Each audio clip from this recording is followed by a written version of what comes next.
You're listening to PetLifeRadio.com.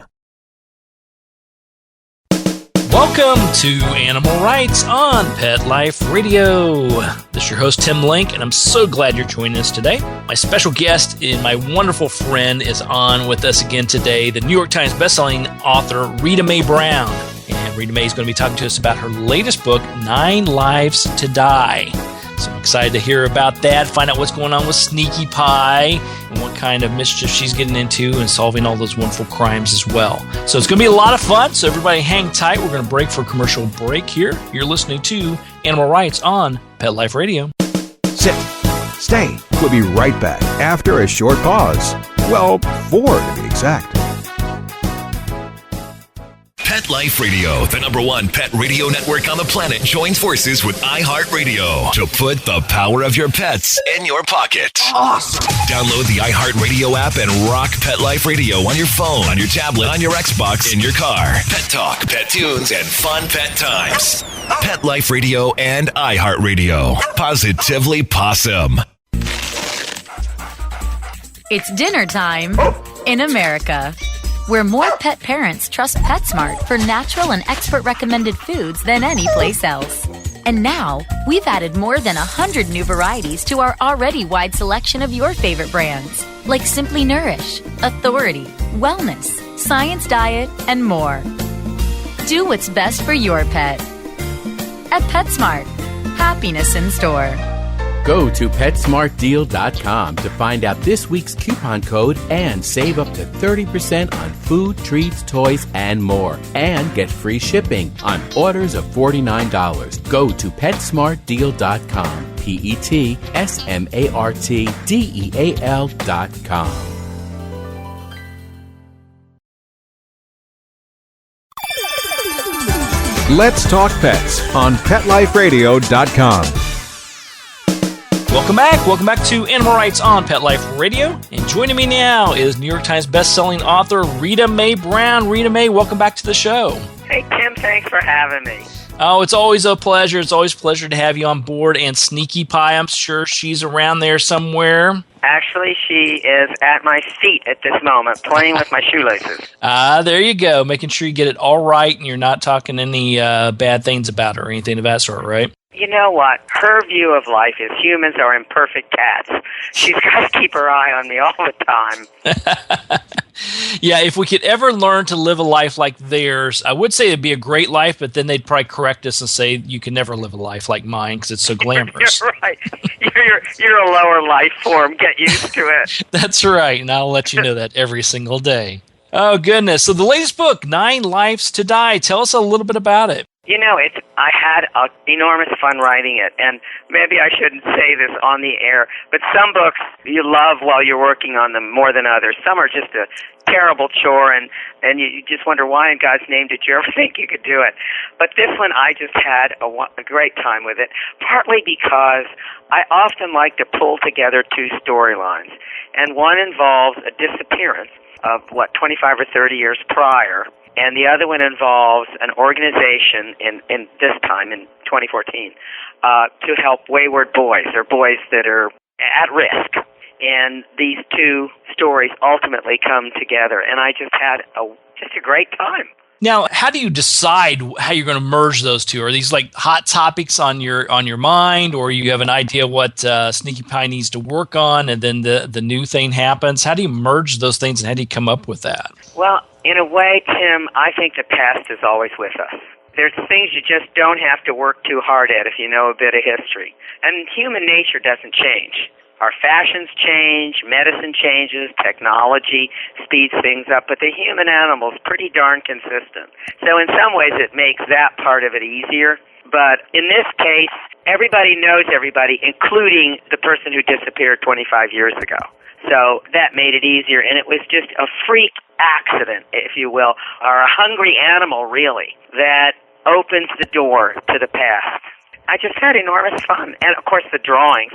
Honest to God, I write these novels just so Michael Galately will illustrate them and I can see it.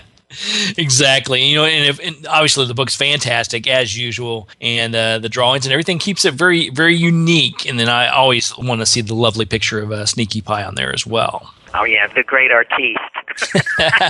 Exactly. They don't even use my picture. Just go with the cat, which is fine. I sort of noticed that in the book. I'm like, where's Rita Mae? Oh, boy. Second fiddle again. Yeah, she's the one, sitting there taking the dictation, so to speak. But one of the things that fascinates me, and I know it does you too, and and I'm sure the people that listen to the show often write you or get on your blog about it or whatever, their senses are they're just significantly greater than our own. And the things that animals know that for centuries people have just discarded as dumb animals is sometimes thrilling if you just humble yourself to watch, listen, and learn. A cat and a fox can hear mice under snow. Mm-hmm. We can't even imagine that. Exactly. And do you think that's more of their keen senses and their keen nature and their hunting instincts, or do you think it's also the fact that most humans walk around oblivious to life around them? Oh, Tim, that's a good question. And unfortunately, I think many people are only living a half-life. They don't open themselves up to experience because, of course, experience can be painful. But if you try to stiff-arm pain, you don't really live.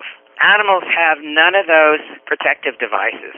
They're right there in the moment, and whatever's going on, they're participating in it. And they learn. That's one thing I will really give the higher vertebrates. They learn. And sometimes it seems to me all that we learn is more fear. Yeah, and I think we oftentimes find ourselves feeding off of that fear. What does the media do? Sell fear, because people will stay glued to their TV set or their iMac or, whatever those things you look at in your hand. At some point, I would hope people would just step back and say, you know what, a lot of this is just crap. Yeah, exactly.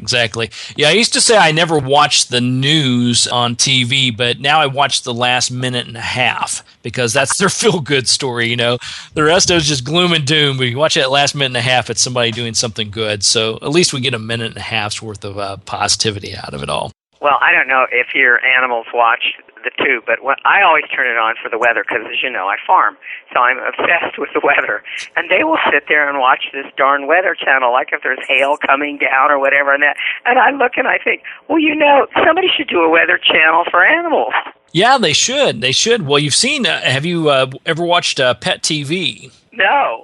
A wonderful, wonderful program that you can get. It's a network, actually, and it's geared towards animals. My good friend Victoria Stillwell is part of it from It's Me or the Dog, and several others. She participates in it. But basically, it's scientifically designed to keep your pets entertained.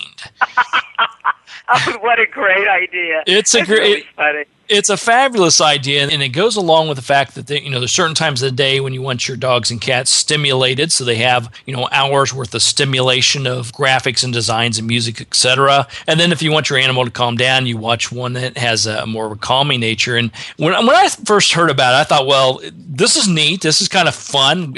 Hooray, we're doing something good for the animals. But I had no idea the impact. When we turn it on, our schnauzers, they're glued to it. They watch the symbols. They hear the noises. It's the greatest thing. And now I know why people that have minivans and little DVD players in the back of them to keep their kids quiet. Now I understand that.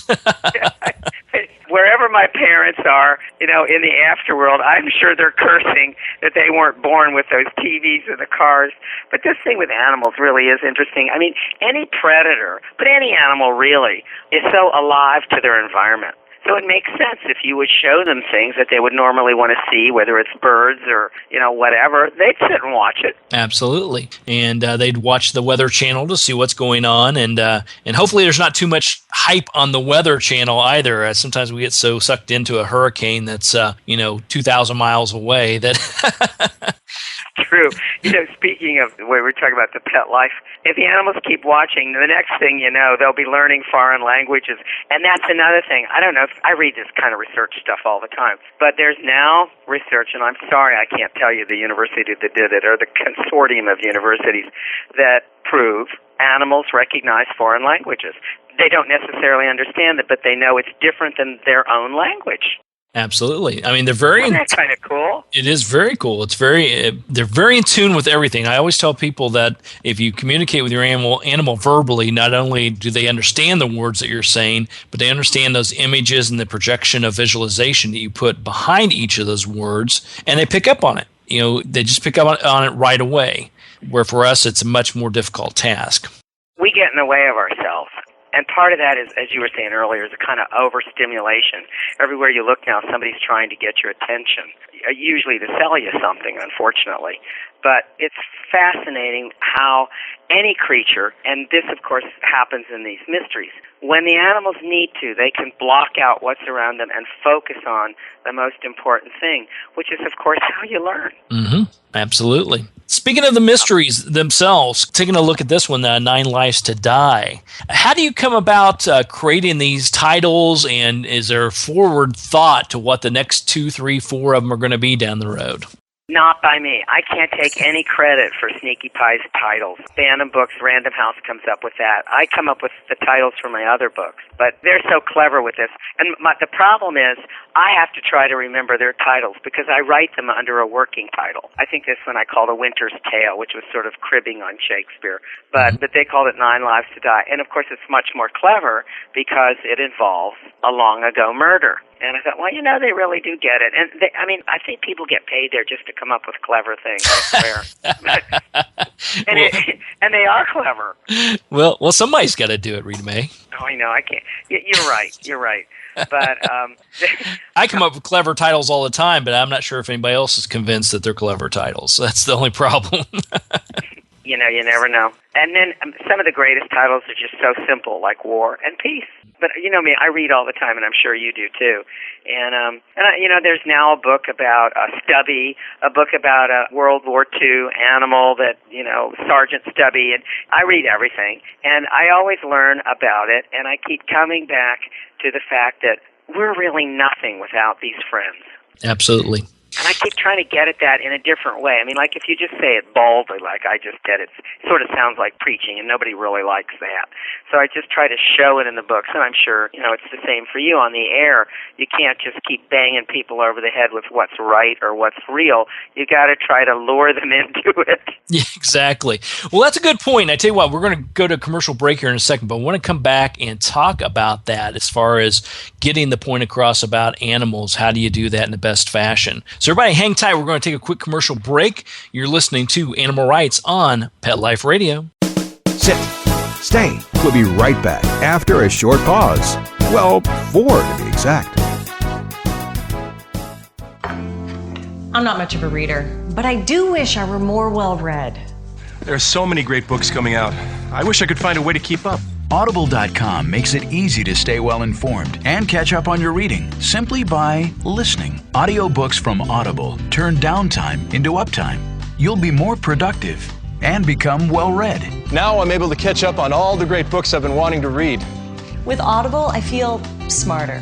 Pet Life Radio listeners, try Audible.com now and get your first 30 days of Audible Listener Gold membership plan free. And get a free audiobook. Choose from over 100,000 titles. To get this great deal, go to audibledeals.com. That's audibledeals.com.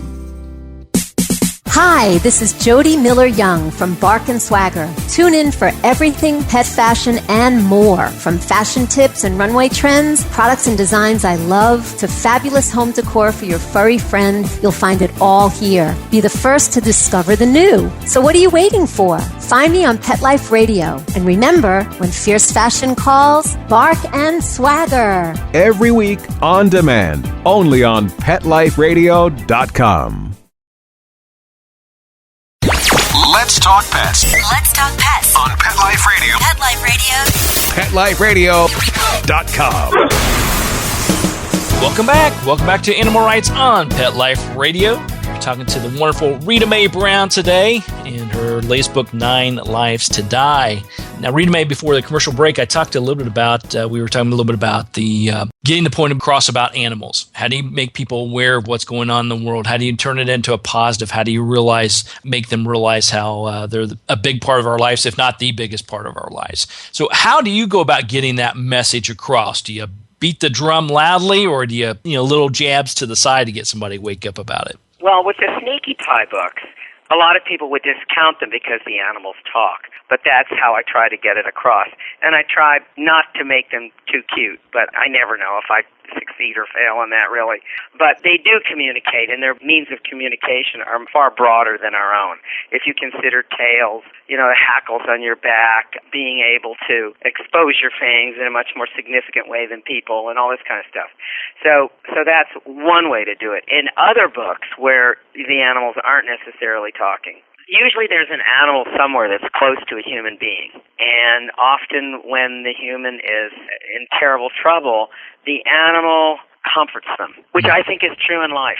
I think there are so many people out there listening to you that could call in or write and say, my dog saved my life, or my cat got me through my divorce, or whatever. And it's true. They do. Yeah, that's another way I do it, which is more subtle, and somebody who discounts animals can easily ignore it if they want to. Well, that's good way to go about doing it, because I know that working with animals every single day and dealing with animals of all sorts, I tend to get a plethora of different emails and approaches and comments back on things that I write or things that I post. But they're typically in two camps. It's either yay for you, Tim, for sticking up for the animals and making people aware how wonderful they are, and others are like, Tim, no, you're not getting your point across because you're not showing grotesque pictures of how animals are harmed and endangered. You're making too light of it. Your stories are too light. And so for me, it's a fine balance of how do you get the point across that animals in my life are a huge part of my life, if not the outside of my wife, the key part of my life, without having to hit somebody over the head with a frying pan to wake them up. Tim, how wise of you to say, apart from your wife. You have to go home tonight, don't you? That's right. But I think it's true. And if you have a spouse who loves animals too, it's just that much more joy. But yes. It is interesting. It's funny you bring up, because I was just thinking about this today. A couple of us were talking about it because we're trying to get a new fan down in the kennels. And we're talking about these, just what you said about these horrible pictures and these things that just make you sick. I think they're effective, but only up to a point. There are other people who just can't look, and we lose them. It's too extreme. Now, are these terrible things happening? Indeed they are. Do we sometimes need to see it? Yes, we do. Unfortunately, I see it in the flesh. I'm sure you do too, because we both do rescue work. And I also do some of it with horses, which is a whole different deal. Right. But it seems to me, people being what they are, the human animal wants to know immediately the first benefit to itself before benefit to the animal. So I always try to take the point of, this will make your life fuller, deeper, and richer. And I hope then we can get to step 2, which is, will you help? But, everybody has their own approach, and I shouldn't make people sound selfish, but gosh, an awful lot of them are.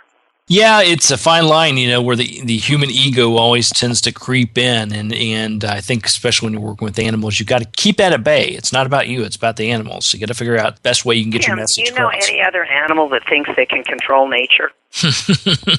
No. Yeah, we're totally off the wall. And, in one way, it's kind of charming. We have done things. We've created light that goes all through the night. You don't need a torch or something like that. We've done some amazing things. But if Mother Nature wants to slam you to the ground, she's going to do it. Yeah, and there's not a thing we can do about it, except for watch the Weather Channel so we know ahead of time. That's right. And the news today is there's a giant raindrop over Cleveland. Oh my, put your galoshes on, please. Yeah, I do have fun with it. But and they show animal things too on there now, which is really kind of great. But anyway, back to this writing, because I know you're writing too. It's an interesting task. You do it all alone. Well, I have, of course, my co-author. You never really know who's out there. You never know who's reading the book. Sometimes I will know because people will write or they'll send pictures of their cats or dogs, which is just the most fun. But it's an odd profession, is it not? Yeah, it's very odd, and you never know what's going to strike a chord with your audience, and before that, your publishers and your editors, and what's going to get them excited about what you're writing. And it's beautiful chaos, I guess, is what I call it. It's That's a pretty good way to put it. At least when the cat is stalking a mouse, she knows what she's doing. When I sit down at the desk, I don't always know what I'm doing. She's ahead of me. No, exactly. And I want to ask you about the writing process, especially after doing it all these years and still being, a young woman yourself, early teens yourself. Yeah, right. You've written everything out there. I mean, you write poetry, you've been a screenwriter, you've written a wonderful mystery series, so you do it all. When you sit down at the computer or your pen and paper or your old-fashioned typewriter or whatever your methods you choose, is it easy for you to get it started and get it flowing? Or is it a matter of it takes a while to get everything cranked up, and then once you do, it's really starting to flow easily? It's easy. It's always been easy, and I think part of that is I just love language. But in truth, I know this, I should be modest, but this is not modest. This is real. I have incredible training. I have Latin and Greek. And it is the basis of everything I do. I don't have to think. I don't have to worry. I've got this tremendous foundation under me. It's like a tennis player or a soccer player, if you want to look at sports, who have perfected their basic strokes for years and years and years. And that's what Latin and Greek did, because that's the foundation of Western culture, number one. But number two, the English language. You don't think Greek is part of the English language, but it actually is. So I don't ever have a worry in the world. I sometimes veer off. I can veer off with plot, or I can get sidetracked or something, and I'll fall in love with a character, and sometimes they take me places where I have no idea where I'm going. But I never worry, and it's because of the training.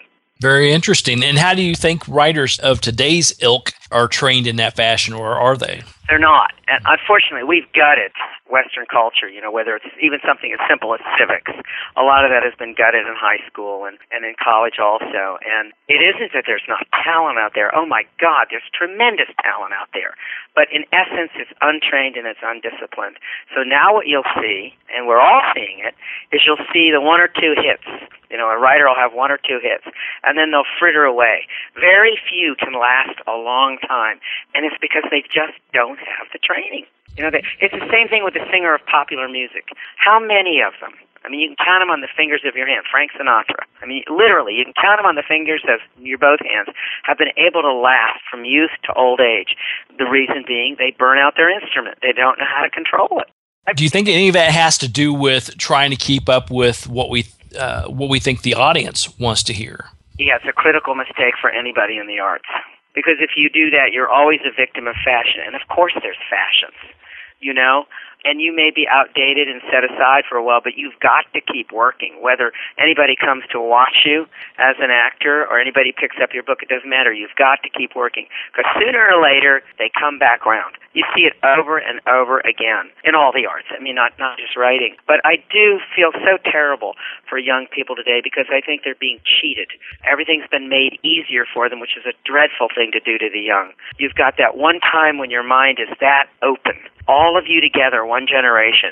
And basically what we're telling them is, you know what, you're not really smart enough to learn this stuff.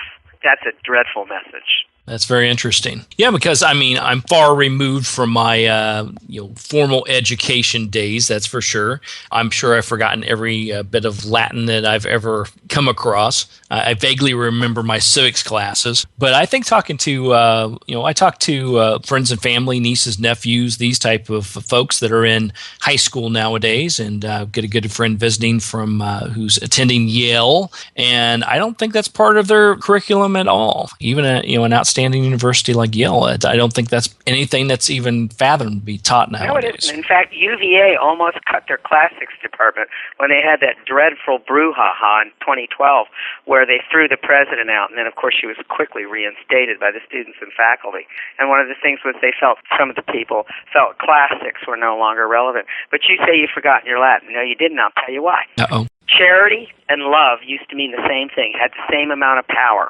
Love is the Anglo-Saxon word, and charity is caritas, the Latin word. But over the centuries, it's gone apart. Charity now means what you know it to mean, the giving, and it's a giving from your heart, but it's giving to help, whereas love means something quite else. If you know that, you can feel the texture of the words in your fingertips. And you have it, you just don't know it. But trust me, what you learned in Latin class is still there. Wow. So that edumacation is still in me, I guess. Oh, honey, it just means, it just means you're roaring on top. But maybe this is the thing, too. Everybody, as they get older, you look back and say, well, this was better and that was better. I think a lot of things were horrible when I was young. And just so that people know, I was born November 28th, 1944, so it's been a long time. But the one thing I do mourn is the loss of educational discipline. Because I'll tell you what, they haven't lost it in Germany, France, and Spain. And I think our enemies, and of course we do have them, I think those people are deeply concerned and teach their culture. It may not be what we perceive as the truth, but they know their culture and they're willing to fight for it. Yeah, I think we tend to lose out on that. It's hard to get people to look back and realize that history and realize their culture and how to build upon that because we're so forward-thinking. It is, but maybe they're like Satchel Paige, don't look back, something might be gaining on you.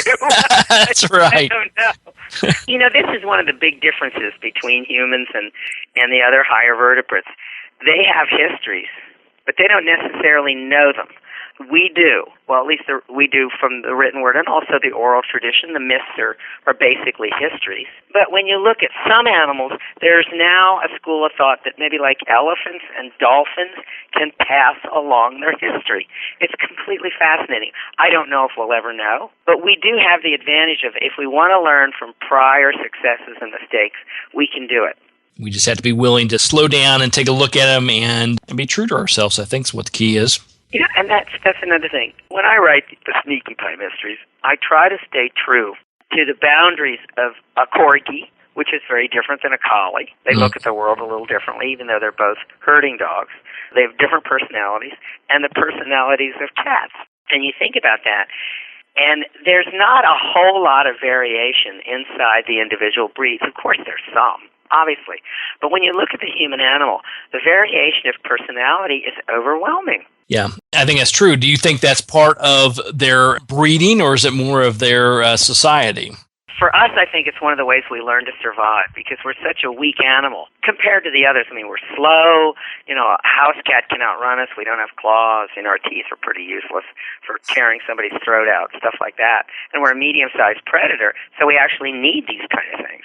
I think the only way we learned to survive was to differentiate. We were so weak that we had to learn different skills, and some of it's inborn. That people are born with a talent for music, and others are born, they can do anything with their hands. They can fashion mechanical things. For somebody else, it's wood, and for somebody else, it's healing. There truly are people that are born healers, and hopefully they go into the medical arts. Animals don't need to do that, but they're stronger than we are.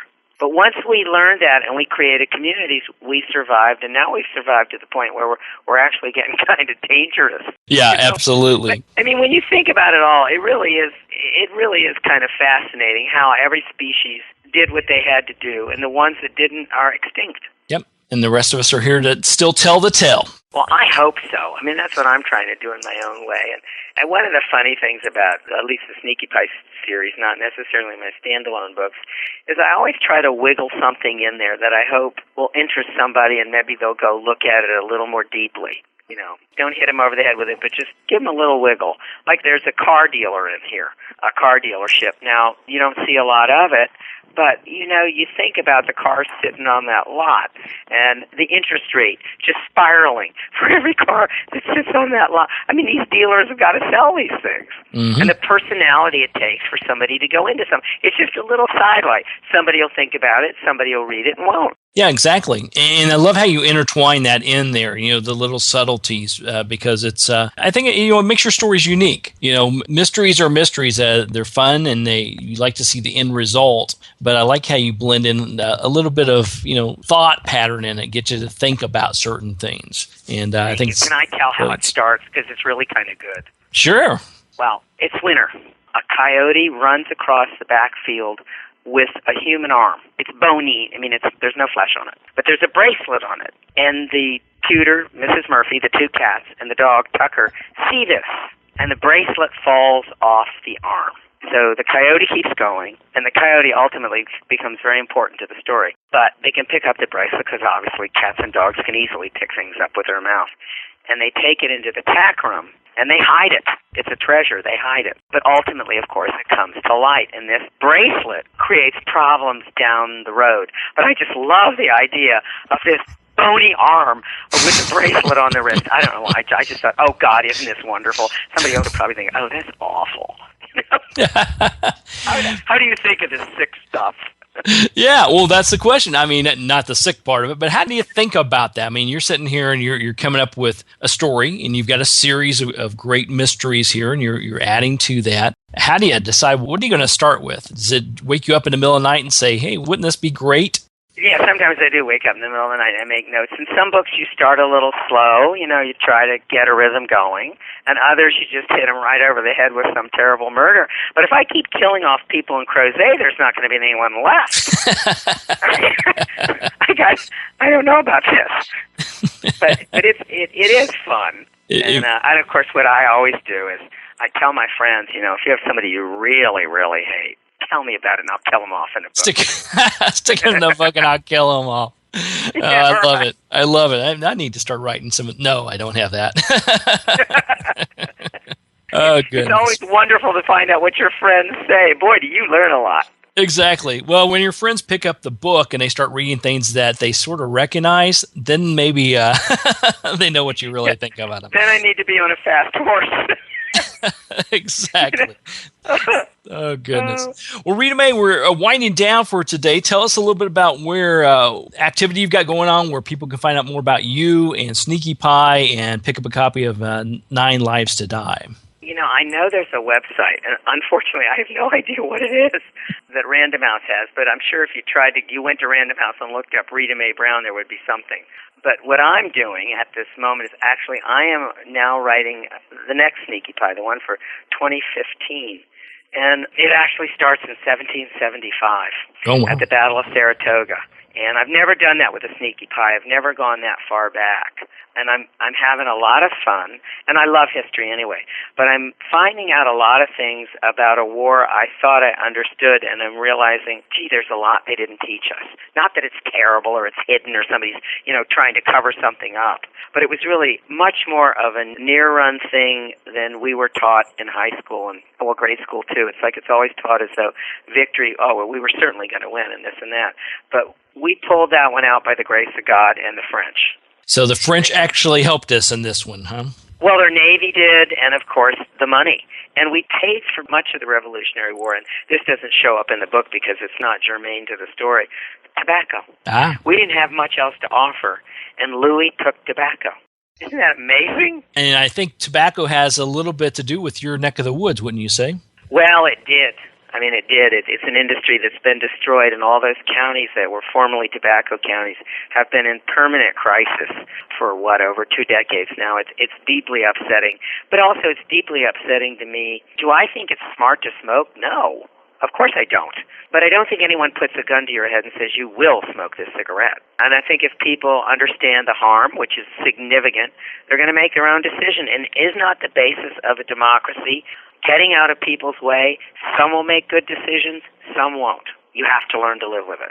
Very good. Well, we're excited about the latest book. Everybody go out and pick up a copy of Rita Mae Brown's and Sneaky Pie Brown's 9 Lives to Die. Rita Mae, just to let you know, you can go to RitaMaeBrown.com and find out more about your happenings and what's going on and keep track. And obviously, you can go to your latest bookstore, indie bookstore, or online and pick up a copy. It's a fabulous book. Keep it up. I love reading the books and see what you and Sneaky Pie have going on. And obviously, it's always a pleasure talking to you as well.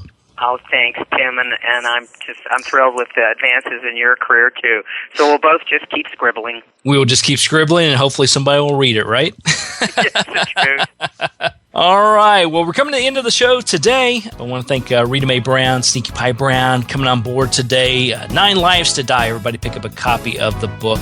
It's full of fun and mystery and mischief, so it's good stuff as always. I want to thank everybody for listening to the show today. Thank the sponsors and producers for making this show possible. To find out more about me, Tim Link, and the other guests I've interviewed on the Animal Rights Show, you can go to PetLifeRadio.com, click on the Animal Rights icon, and download the episodes and listen to your favorite authors and learn a little bit more about the writing process as well.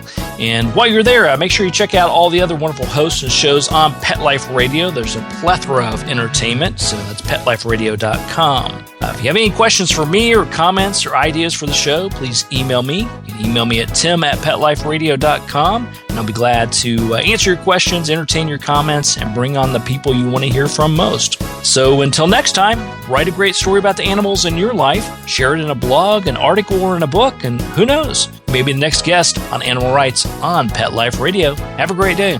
Let's Talk Pets, every week on demand, only on PetLifeRadio.com.